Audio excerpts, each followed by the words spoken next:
Hi guys, welcome back to tiger Babu's channel. ఈ video అయితే చాలా ఇంట్రెస్టింగ్గా ఉండబోతుంది. ఎండ్ వరకు అయితే చూసేయండి. మరి బిర్యానీ లేదంటే మేము ఫ్రైడ్ రైస్ ఆర్డర్ చేస్తున్నాము. సో ఇట్లా ఉంది ఫ్రైడ్ రైస్. ఇప్పుడైతే మేము కార్లో బెంగళూరు సిటీలో ఉన్నాము. ఎర్లీ మార్నింగ్ వరకు హైదరాబాద్ రీచ్ అవ్వాలి అనుకుంటున్నాము. దానికోసం అయితే కార్లో నైట్ అవుట్ చేస్తున్నాము.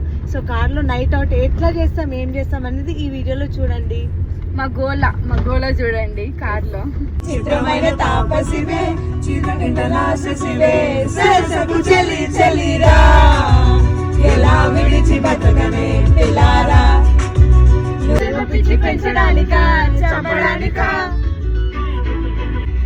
మనం కలిసి ఒకటిగా ఉందామా ఏదో ఎదగని హంగామా.